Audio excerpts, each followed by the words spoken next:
Bonjour et bienvenue dans l'émission de voyance. Christophe, votre voyant, répond à toutes vos questions. Il s'appuie pour cela sur les tarots et sur son étonnante faculté d'intuition.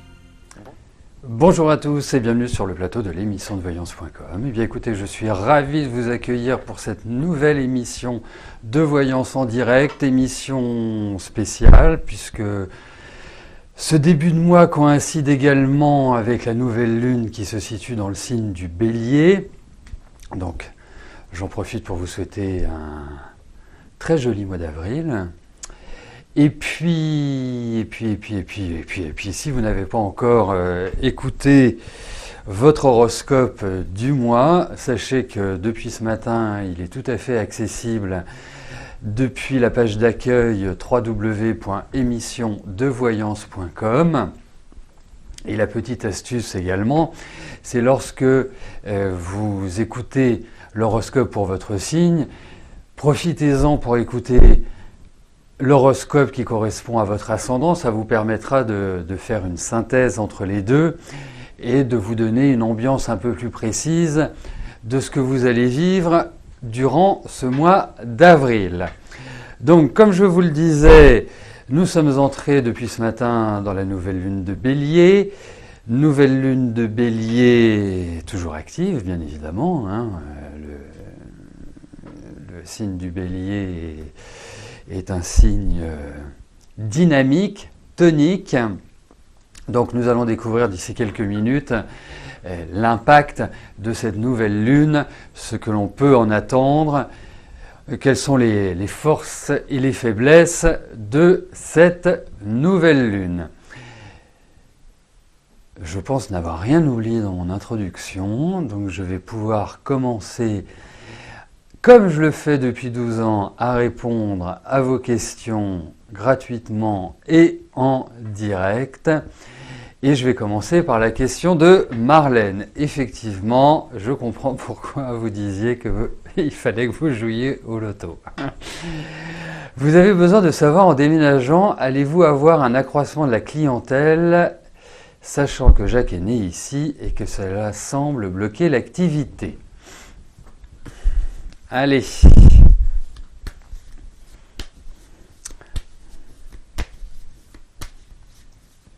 On va voir pour l'activité.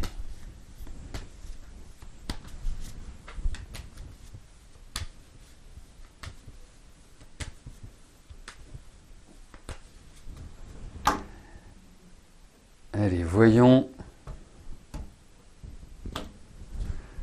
pour vos activités professionnelles.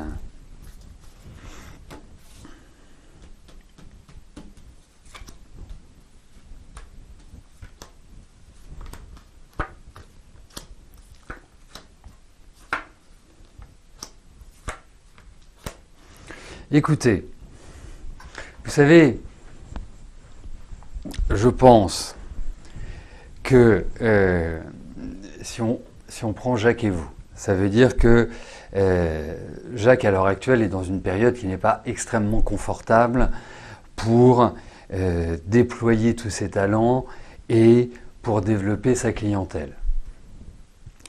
Je vous trouve beaucoup plus dans cette dynamique justement de prendre le relais en quelque sorte. Alors moi je trouve ça toujours bien quand on est deux. L'idéal c'est bien évidemment que ça fonctionne en même temps pour tout le monde, mais parfois, et je l'observe à travers mes consultations privées, que les personnes se retrouvent dans des bonnes périodes au bon moment, schématiquement, dans des bonnes périodes au même moment et dans des mauvaises périodes au même moment, pardon, je vais y arriver. Donc, ça veut dire qu'il n'y en a pas un qui peut entraîner l'autre, qui peut, je dirais, supporter, dans le bon sens du terme, supporter les aléas. Parce que quand on est effectivement dans une période difficile, on est chacun dans notre coin à avoir nos propres difficultés, donc c'est complexe de trouver des solutions auprès de l'autre. Donc, je sais bien que vous travaillez ensemble, Et c'est justement là où je veux en venir, c'est que c'est à vous de vous mettre en avant là. C'est à vous d'être quelque part la proue et le tour de Jacques viendra, hein, c'est un relais. C'est ça qui est bien dans un couple, c'est d'être sur l'idée du relais. Ce qui est encore un peu plus merveilleux, c'est quand les deux sont alignés. Mais bon, en tout cas, moi je trouve qu'il y a de très très bonnes perspectives au niveau de votre travail. Vous allez voir sur le deuxième semestre que la situation va se déverrouiller, qu'il y a l'idée d'un accroissement, je dirais, de clientèle. Donc tout va bien. Voilà. Tout va bien.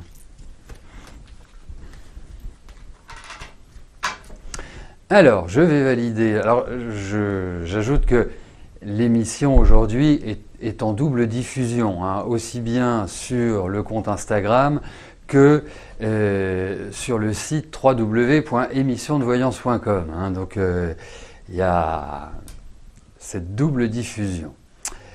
Donc, j'en venais là parce que je me donnais un instant pour valider les questions qui arrivent sur le site de l'émission, ce que ceux qui sont sur Instagram ne peuvent pas voir, bien évidemment.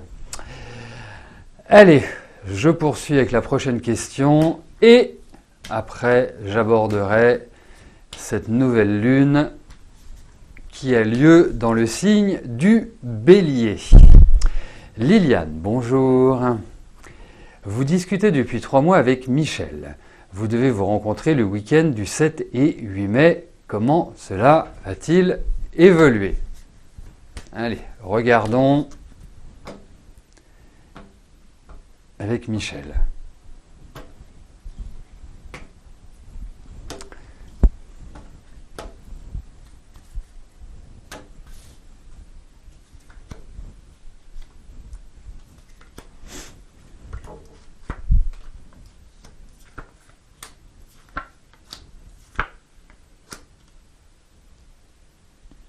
Alors, je ne sais pas, je vous le souhaite bien évidemment, mais je ne sais pas si ça va révéler une espèce de passion ou d'envie de votre part, ce dont je n'ai pas forcément l'impression,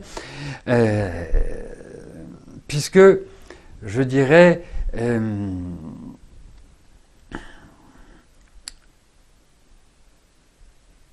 que c'est plus, ça m'apparaît plus comme voilà, une espèce de rencontre, d'échange, voilà, de partage, plus que, je dirais, d'envolée amoureuse. Donc, voilà, allez-y, il y a peut-être des choses qui ne vont pas forcément vous plaire, ou il y a peut-être des choses qui vont vous rendre interrogatives, d'une certaine manière, mais bien évidemment, alors je vais vous dire un truc qui n'a rien à voir avec ça, avec votre rendez-vous. Je vous le dis parce que ça m'évoque à l'instant présent. Surveillez quand même votre dos. Je trouve qu'il y a une fragilité au niveau du dos et au niveau ossature vraiment musculaire. Et il y a un petit risque que vous fassiez mal. Voilà. Bon, après, avec Michel, pour l'instant, on ne va pas s'enflammer. Voilà.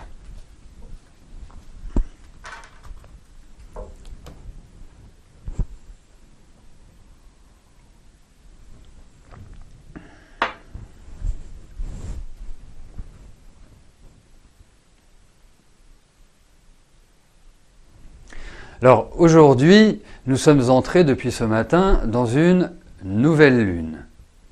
Et j'ajouterais que cette nouvelle lune est dans le signe du Bélier, que le signe du Bélier est le premier signe du zodiaque. Donc d'une certaine manière, je considère que c'est comme si c'était le début de l'année.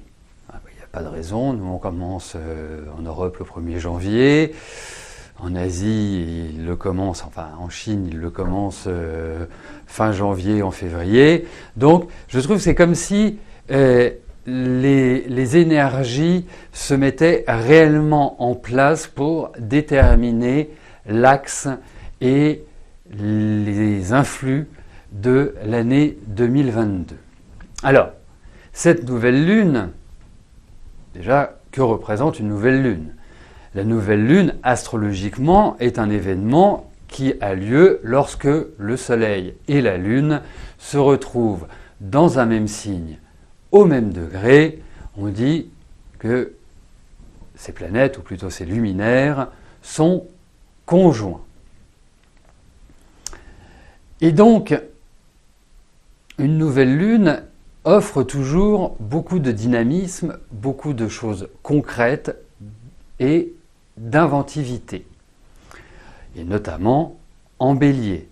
Si nous nous projetons en arrière et que nous regardons la nouvelle lune qui a eu lieu dans le signe des Poissons, nous étions plus dans les émotions, celle-ci sera beaucoup plus dans l'action. Donc une nouvelle lune est toujours l'occasion pour démarrer de nouveaux projets, pour faire de nouvelles rencontres, pour s'exprimer, pour imaginer. L'ensemble des énergies, et quelle qu'en soit leur nature, vont être stimulées. Donc c'est une phase qui crée de l'intensité, qui peut aussi créer de la nervosité, mais qui donne avant toute chose de l'envie. Et il est important d'initier en nouvelle lune. La nouvelle lune, si on prend symboliquement, même, c'est un peu l'image du printemps. Voilà, on a quitté l'hiver et on arrive au printemps. Donc voyons spécifiquement pour cette nouvelle lune en Bélier. C'est un peu une nouvelle lune de questionnement, d'hésitation et d'action. Il y a dans le ciel astrologique des énergies qui sont contraires. D'un côté, nous avons des relations planétaires qui seront dynamiques, agressives, déterminées, voire explosives, et d'un autre, une configuration qui met l'humain au centre des décisions, qui apporte de la douceur et un esprit de conciliation. Alors nous restons et demeurons dans une énergie Bélier, avec une quadruple relation planétaire. Mercure, Soleil, Lune et Chiron, qui est un astéroïde, non pas une planète. La communication sera directe, avec un effort à faire sur la diplomatie. Il est important pendant cette période de peser nos discours. Comme je vous le disais, c'est une phase idéale pour lancer de nouveaux projets et des projets qui sont dans la droite lignée de la destinée de chacun, qui représente d'une certaine manière un idéal. Les émotions seront également intensifiées et c'est là qu'il est nécessaire d'être prudent. Toute action, toute décision dominée par la colère, par la surenchère, ne permettront pas de donner des résultats espérés, voire généreront des effets inverses, ouvrant à des conflits et à un flou dans les perspectives. Alors, il ne faut surtout pas hésiter pendant cette période à vous ouvrir, à ouvrir le champ des discussions. Il existe une interactivité sociale positive. Donc, il ne faut surtout pas rester dans son coin, il faut être sociable et communiquer. Alors, je vous parle assez rarement de Chiron, mais là je vous en parle parce que il est quand même associé à trois planètes importantes, Mercure, Soleil et la Lune.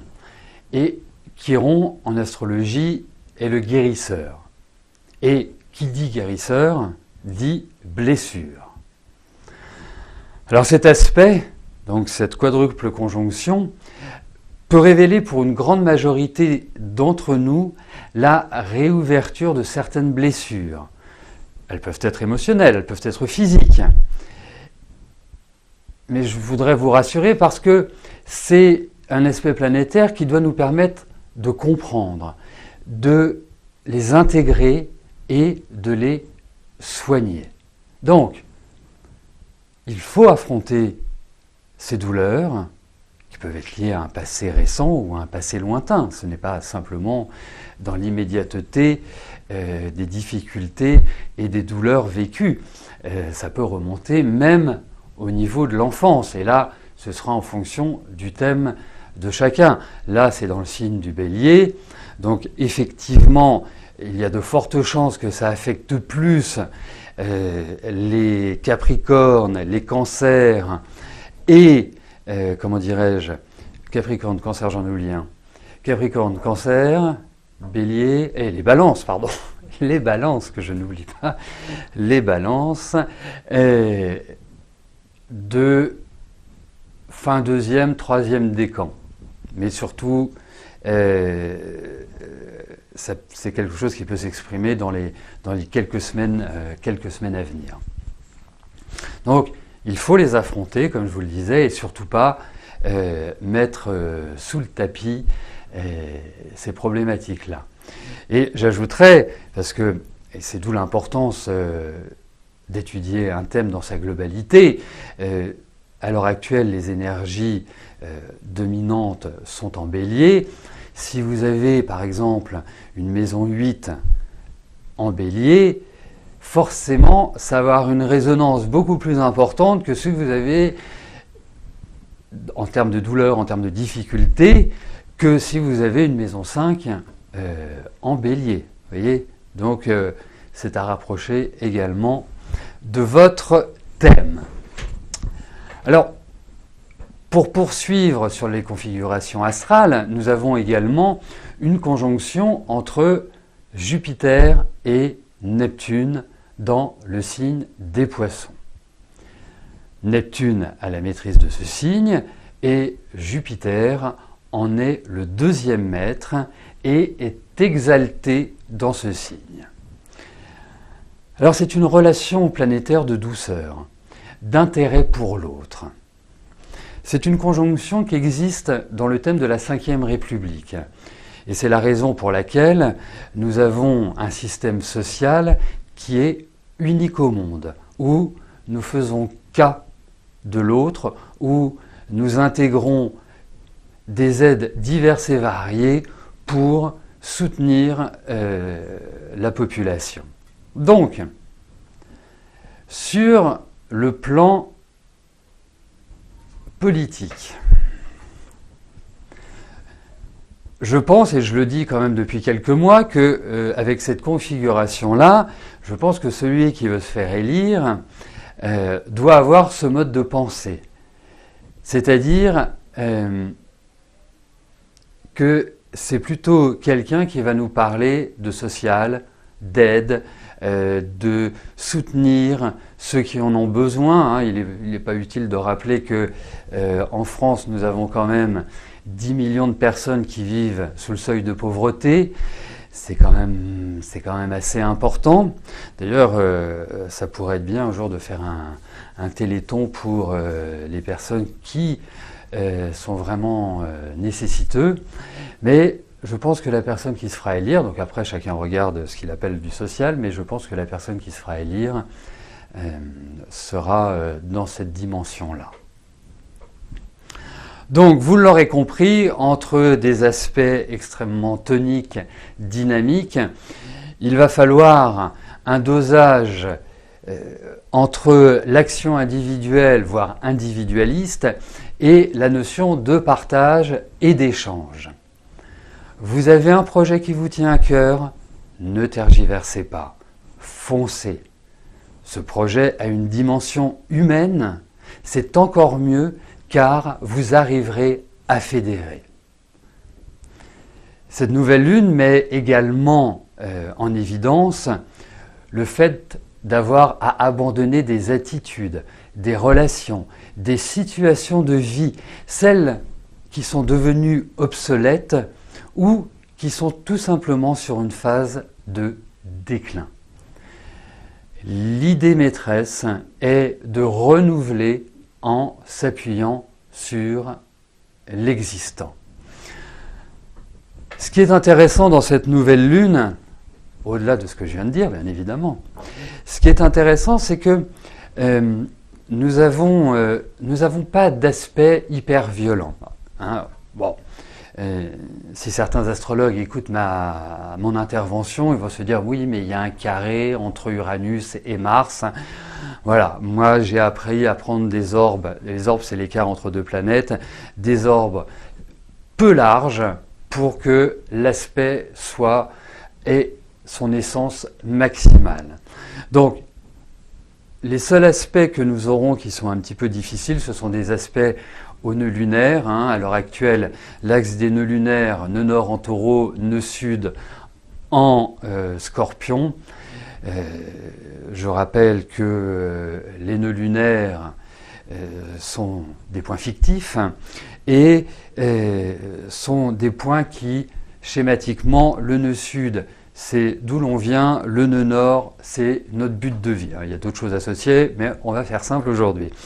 Et donc, ces nœuds lunaires, sur l'axe de la transformation, sur l'axe des valeurs, impliquent forcément une modification dans nos rythmes de vie, dans nos civilisations, et d'autant plus qu'à l'heure actuelle, le maître du nœud nord qui est Vénus, Vénus est maître du taureau, est au carré des nœuds, ainsi que Saturne et ainsi que Mars. Donc cela peut ouvrir à une certaine rigidité, à des problèmes affectifs, bien évidemment, ou en tout cas à des remises en cause ou à des modifications relationnelles, mais qui doivent être bien pesées, donc en évitant toute décision impulsive, ce qui n'est pas toujours le cas quand on est dans une énergie bélier. N'oublions pas, comme je le dis à mes proches qui sont béliers, tu fonces et tu réfléchis après. Ça peut être une très bonne définition du bélier. Voilà pour cette nouvelle lune, donc n'hésitez pas, foncez, sans oublier d'avoir une énergie humaine, une énergie solidaire, et tout ira bien, comme dirait tout va bien se passer, comme dirait notre ministre de l'Intérieur. Donc, sur ce mois-ci, qu'avons-nous en astrologie ? Bien évidemment, d'ici 15 jours, nous allons avoir, 14 jours pour être précis, la pleine lune. Pas d'autres mouvements astrologiques spécifiques. À partir du mois de mai, c'est là où ça va commencer à devenir un peu plus intéressant avec des rétrogradations, des changements de signes.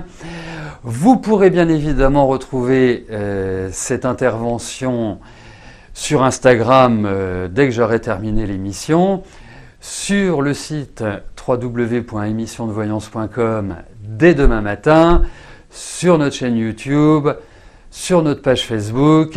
Voilà, et n'hésitez pas à la diffuser, n'hésitez pas à la partager parce que c'est de l'intérêt de tous.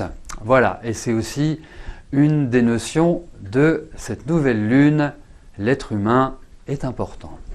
Voilà, passez une excellente fin de journée, un excellent week-end, encore un très joli mois d'avril et à très bientôt. Merci, bye bye.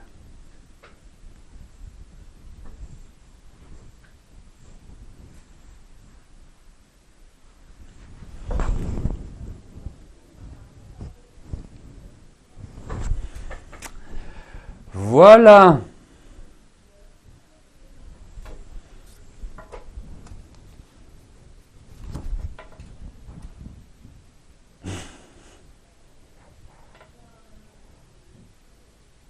Eh bien écoutez, je ne savais pas que mon idée allait fédérer autant.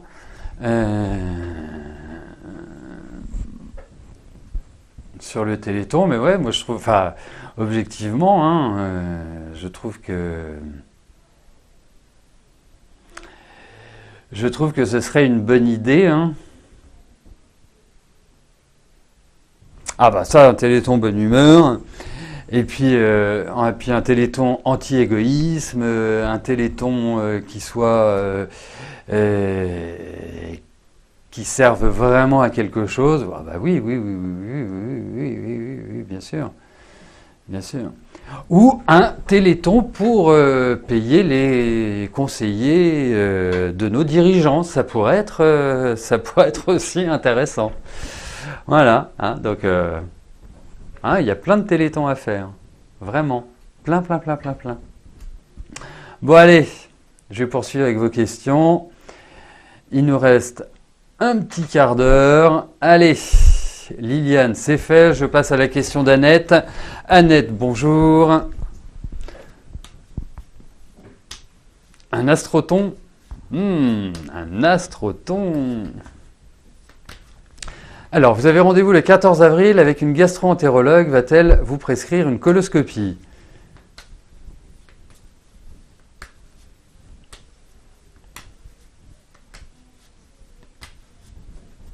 Allez. En fait, je vais avoir beaucoup de mal à répondre à votre question. Je vais juste vous expliquer pourquoi. C'est que moi, quand j'ai besoin d'un examen, je ne demande pas l'avis du médecin. Je lui dis, voilà, je voudrais faire cet examen-là. Mais pour moi, c'est assez simple. C'est pas lui qui me dise que s'il est d'accord ou il n'est pas d'accord. Voilà. Après, si vous voulez, on peut regarder si vous faites une coloscopie. Si c'est intéressant de faire une coloscopie, voir ce qu'il y a au niveau du côlon.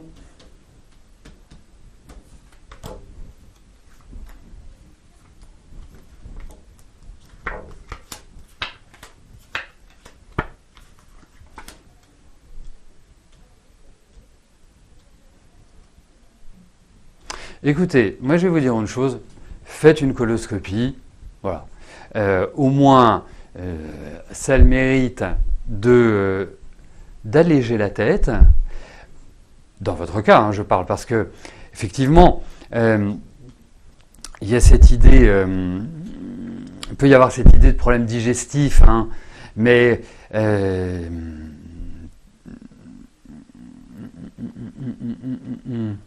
en fait, ça concerne les organes extracteurs. Ça peut être la vésicule, ça peut être les reins, ça peut être un ensemble de choses. Hein. Mais je ne pense pas que vous ayez quelque chose de grave au côlon. Il peut y avoir un petit peu, il peut pas vous enlever un truc ou deux, mais j'ai pas l'impression que ce soit voilà, quelque chose de grave. Il peut y avoir une petite inflammation, vous savez, le côlon irrité par exemple, des choses comme ça. Mais moi je trouve surtout, Annette, qu'au niveau de votre santé, moi c'est toute la ceinture dorsale que je trouve assez fragile. C'est tout ce qui est au niveau musculaire, ossature. Je trouve pas ça top. Vous voyez?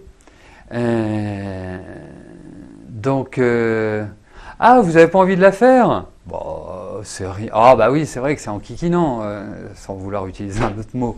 C'est vrai que c'est enquiquinant. Ce qui est enquiquinant, c'est l'avant, parce que quand vous faites une coloscopie, vous êtes endormi. Bon, tant qu'il crève pas quelque chose dedans, voilà. Mais ah oui, dans votre question, c'était est-ce qu'elle va vous obliger? Mais il n'y a rien d'obligatoire. Vous n'êtes pas obligé de le faire si vous n'avez pas envie de le faire. Voilà. Mais bon. Mais moi, je m'occuperai plus de votre dos. C'est plus ça que je trouve embêtant.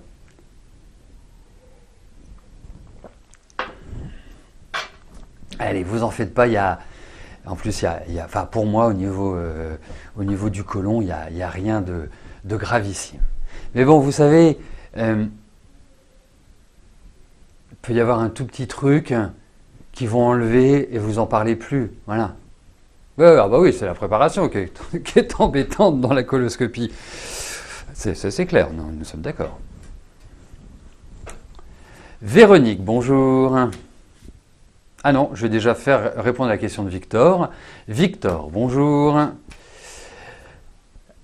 Avec le réméré, vous aviez assez, mais voilà, votre ami Gilles, après 2 ans, vous abandonne, reviendra-t-il?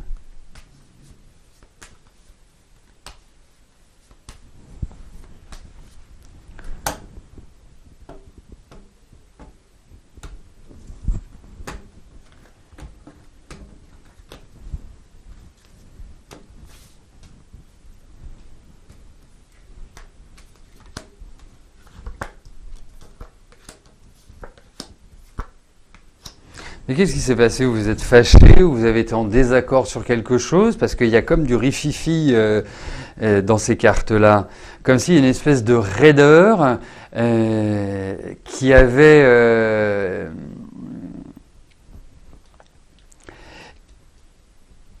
qui s'était vraiment manifestée, qui s'est vraiment retranscrite dans vos relations. Alors je ne dis pas que la porte est définitivement fermée, mais effectivement, je pense que l'un et l'autre, vous restez d'une certaine manière sur sur vos positions, et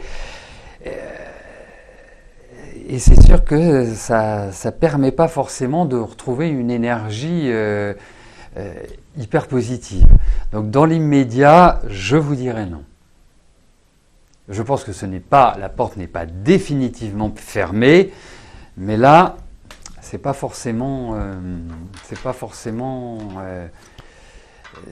dans un proche avenir. J'ai pas cette impression-là.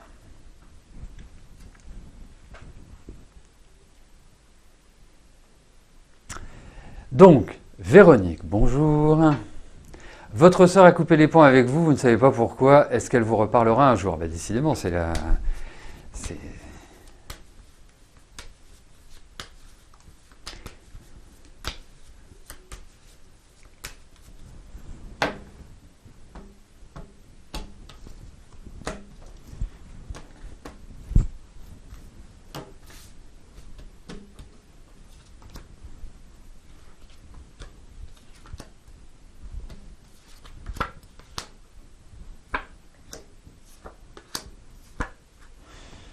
Un jour, oui. Un jour, je pense. Oui, oui, je pense pas que le contact soit définitivement clos, fermé. En revanche, vous avez quand même des petites difficultés à échanger, hein, même quand c'est en temps normal. Après, vous êtes toutes les deux un peu explosive et sous tension. Donc il faudrait ajouter quelque part un peu... on peut ajouter, comment dirais-je, et travailler plus sur le calme, plus voilà, sur la sérénité. Mais elle a quand même souvent raison. Elle est un peu rigide, votre sœur. Donc faut laisser courir. Mais oui, vous la reverrez en tout cas. Mais c'est pas dans l'immédiat. Hein.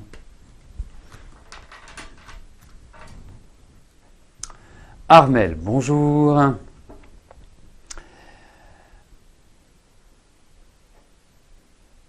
Arriverez-vous un jour à réaliser un équilibrage alimentaire?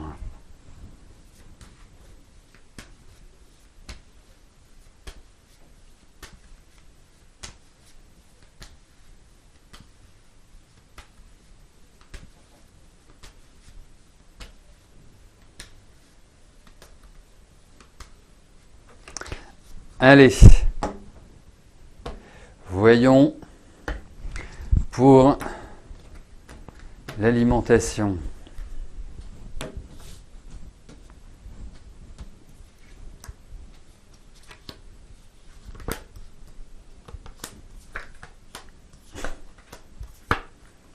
Bon, en fait, il y a deux choses.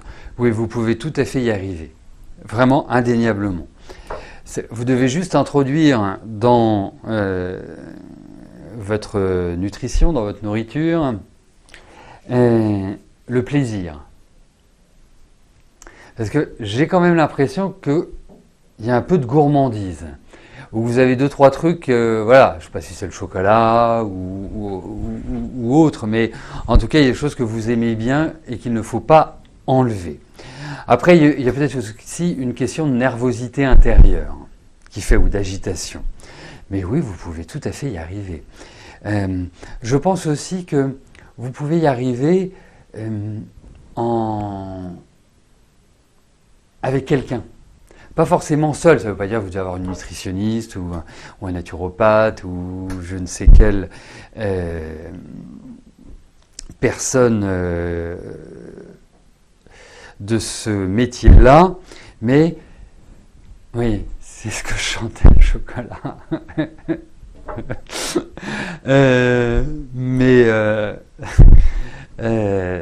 il faut le garder.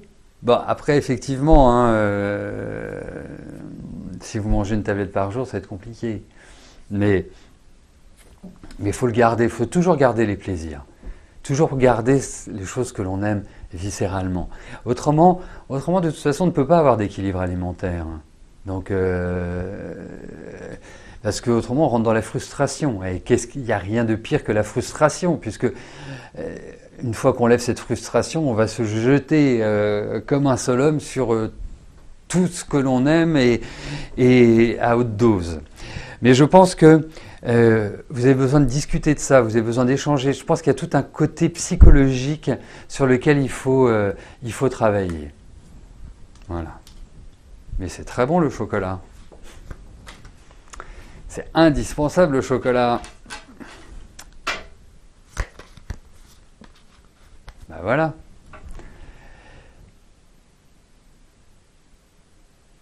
Manuela, bonjour. Votre fils va faire une formation d'infographiste, va-t-il réussir ?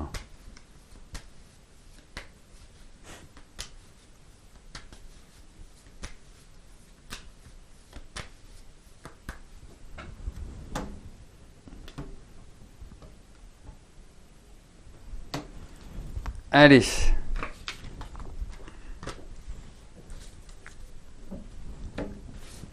Voyons pour le stage, enfin la formation de votre fils. Ce n'est pas un stage, c'est une formation.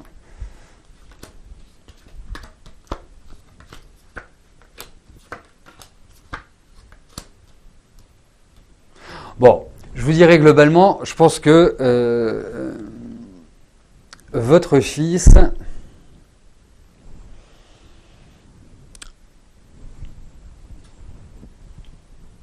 m'apparaît être dans une bonne période pour réussir cette formation.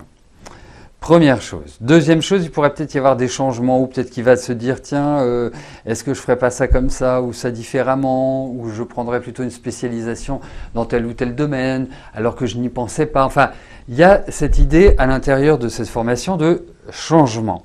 Mais quoi qu'il arrive, je pense que c'est effectivement une bonne formation. Je pense que il est assez marrant, votre fils.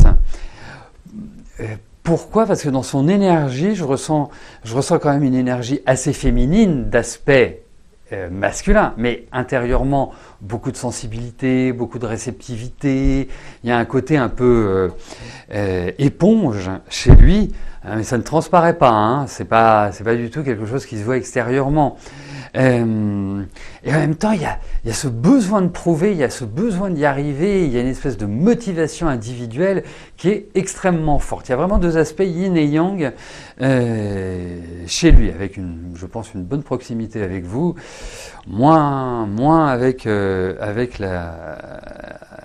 papa. Mais en tout cas, moi je ne m'inquiète, mais alors absolument pas pour votre fils. Il faut juste qu'il apprenne aussi à communiquer. Voilà, c'est important la communication.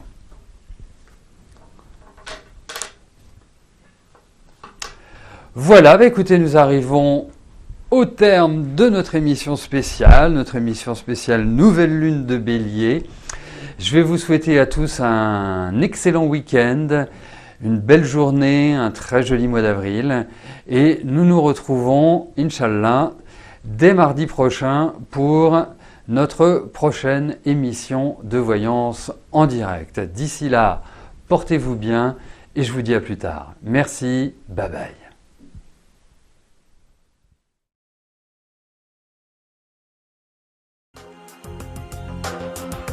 N'oubliez pas que du lundi au vendredi, à partir de 13h30, je réponds en direct à vos questions sur le site de l'émissiondevoyance.com et j'aborde avec vous tous les sujets qui vous tiennent à cœur.